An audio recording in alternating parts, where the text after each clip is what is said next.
Thanks for joining me. My name is Ari Greenbaum. I'm one of the co-founders of conXpros. First of all, I wish everyone a happy Thanksgiving. I know that we just got out of the Thanksgiving weekend holiday. Hopefully everyone had a wonderful time with family and hopefully some friends, and hopefully next year back to Thanksgiving in full swing the way we're used to it. Today I felt was a perfect day as we are just about to enter the last month of the year to talk about an important topic, goal setting.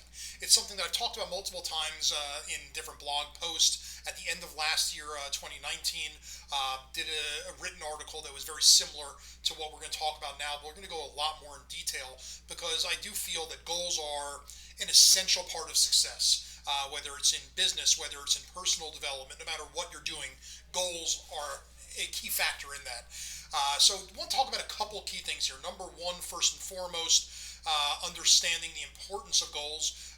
Secondly, which is really the most important thing, is how to effectively set goals. And there are different methods, but I'll share with you what I prescribe to and what I recommend to folks that's been very successful in the past. And then also talk to you about some other ideas about goal setting, which is not necessarily the norm that most people think about when they think about goals, because most people are thinking dollars, metrics, etc. There's some immeasurable things that we'll discuss as well. So the first question is, why to set goals? What is so important? Well, I've heard many people say one of my favorite sayings: if you don't have a goal, you will not achieve it. It's as simple as that. We are human. We do need to be working towards a final destination. Just like when we get in a car, we plug into a GPS, the final destination. We have a goal of where we're trying to get to, and we're going to use the GPS to help get us there in the most painless and timely manner possible. So it's no different in life. If we want to succeed at something, we need an endpoint. We need to know what the goal is that we're working towards. Once we've identified the goal, then we can figure out the steps, or in the analogy with the GPS, what turns and what streets to take in order to get us from point A, our starting point, to our destination, the end point. So goals are very important. They fuel that success. They give us a game plan.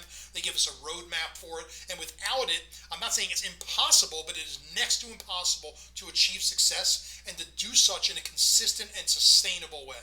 You might find a flash in the pan success, but rarely will you find sustained success. Now, the most important thing, as I said, is not just understanding why, but how to set goals. Now, there's two very different schools of thought in terms of goal setting. I'll first go over the one that is not my preferred method, which is the aim for the moon and you'll reach the stars kind of approach. Maybe you're familiar with the set really, really high goals, understanding, unless the stars and moons align, you're not going to hit that number, but you're going to really get close to it, and along the way accomplish significant things that are beneficial. I'm not saying it's a bad goal setting method. It's not my preferred goal setting method. The way that I prefer is the other school of thought, which is setting goals that are not easily achievable, but should be achieved should you do the work that you're setting out to do. And I do this for a reason, because my belief is we shouldn't just barely scratch and claw to hit a goal by the end of whatever time period is set up. Rather, we should be exceeding that goal significantly.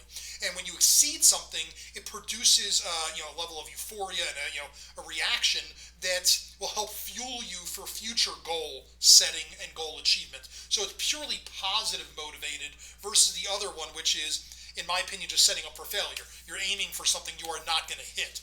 It's like me saying that, hey, I'm going to go and I'm going to run a sub 400 4-minute mile. It's just not going to happen. I mean, regardless of how I'm doing my goal setting, I'm not going to get on a track today and be able to do so.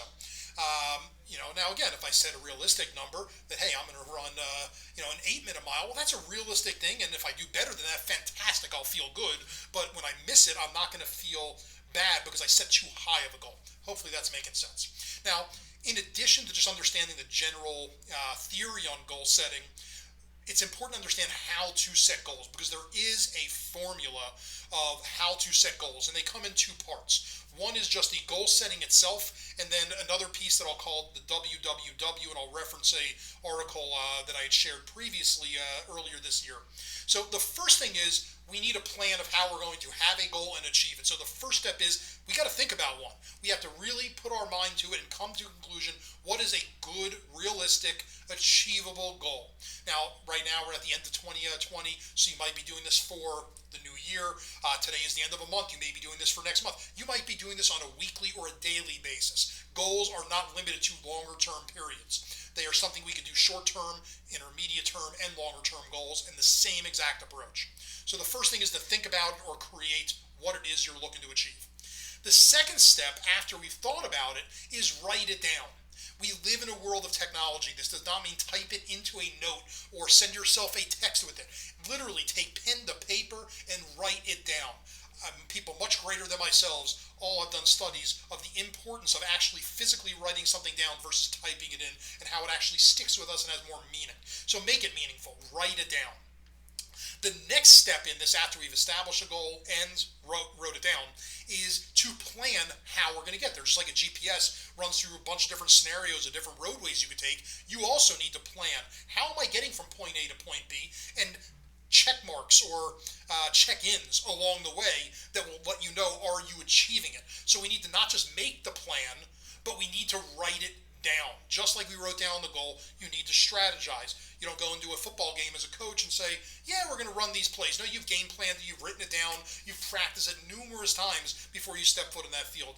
No different when it comes to goal setting. We've got to really put the work in advance, and writing those things down make the difference. The next step is the action stage. Obviously, it's nice to write these things down, but unless you take action on them, nothing is going to be different. So you have to put yourself into action. Once you have done this, then we can get to the next step, and that's awareness, the accountability stage. When it comes to goal setting, we don't just go about it and whatever happens, happens. We've got to be aware. So we've got to check in with ourselves. And when we're checking in with ourselves, there's two critical questions that I like to ask and I teach others to ask. First and foremost, what did I do well? I want to recognize the things that I did well. Why? So I have the opportunity to replicate it. If I'm not recognizing, can't replicate it. Second thing we want to ask is, what can we do better? Where did we fall short in terms of achieving things? Why? So we can make the necessary tweaks and changes. Now, this is not something you do if I have a goal for the month of November that I go back and I look at on November 30th and say, oh my gosh, what just happened? No, I'm periodically checking in, whether that's every couple of days or a week at most. I'm checking in and doing this kind of accountability so I can make the tweaks, so when November 30th comes around, I am already having achieved things and exceeded, versus scratching and clawing hoping to make a goal because I became aware of it late in the game. So again, that step is the awareness and accountability. The next step is something I already mentioned. That's making those adjustments, making the tweaks so you can succeed. You follow that plan with goal setting, that's the formula for success. These are not just things for myself. These comes from people much greater than me, whether it's the Brian Tracy's, whether it's Grant Cardone's, whether it's Zig Ziglar on goal setting. I mean, these people all are masters and gurus, and I highly recommend engaging with what they teach as well. No different from what I'm sharing with you here, and they might have it in words that might speak to you a little bit better, or some techniques and some tools, but they all say the same thing. Create it, write it down, plan it, put it into action, have accountability and awareness, and then make the necessary adjustments.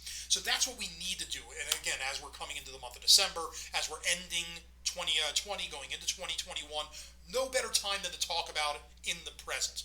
This is what we need to do. And I will share in the article attached to this a couple of links to different blog posts that I've shared in the past. One that was about accountability. One is about analysis of goals as well. These have been written in the past, and I'll share them with you so you have some extra resources. There is another post that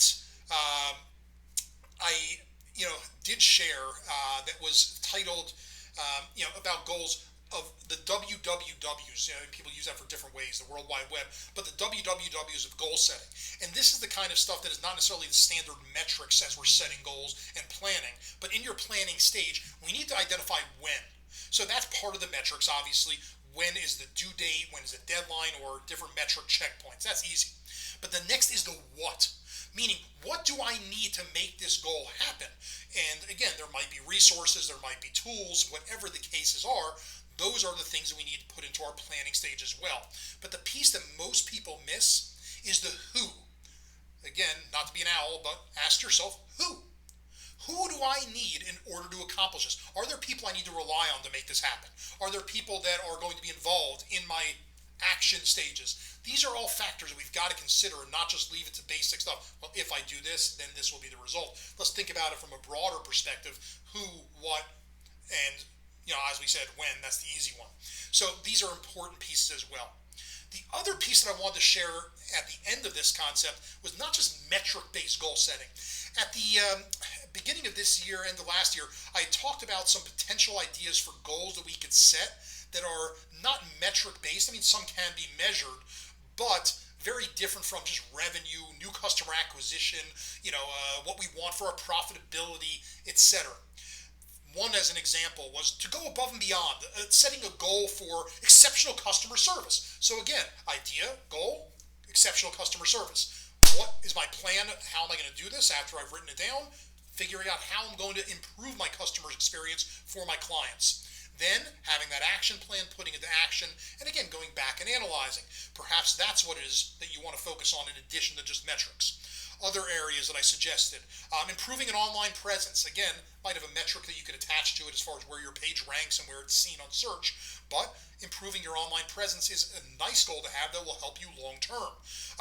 Social proof. Getting more reviews for your company, making sure you're taking the action in order to do so to create that social proof. And whether that's beefing up your online presence on the social sites, say Facebook, Instagram, LinkedIn, whatever the case may be, there's avenues out there and we can increase our social presence. Other areas that I suggested as a goal, and most people don't even think of, a work-life balance. If I want to do more in my home life to balance out my work life, well, I need to have a goal to do so as well. So I want to tie up the end of this, not to just be based on this nice idea of goal setting with metrics we're always used to in dollars and cents, but understand there's goals for everything. I just want to be a better person. Well, I got to have a goal about it. I've got to understand what's going to take to achieve that and then be accountable to make that happen. When you are approaching goal setting in this fashion, and as I said, there's no better time than right now as we're about to enter into the last month of one of the most chaotic and crazy years that this world has ever seen. There's no better time than now to start that reflection on what we've done in 2020, start thinking about and putting into planning stages the goals that we want for 2021. Because I promise you, before you know it, I'll be wishing y'all a happy holidays and a happy new year, and we'll be off and running into 2021. And not that it's too late then, but it's much harder once that period of time has already started to start playing catch up and doing goals after the fact. So I wish you guys success. Hopefully there's still time in this year to really crush it, kick butt, take names, and finish off your year in style, even though I know it has been challenging for many people. No reason that we shouldn't still accomplish amazing things. On top of that, wishing everyone successful goal setting for the upcoming year. And again, as we said, even for the upcoming month or upcoming week, let's do everything we can to put ourselves in the driver's seat for success. The more you're sitting in that seat, the more opportunity you have to achieve it. So again, I appreciate you tuning in. Wish you guys only success and growth in your companies, and always happy to answer any questions if anyone has. Feel free to shoot them over. Happy to help anyone if it's possible. You have a fantastic day, and again, happy holiday season.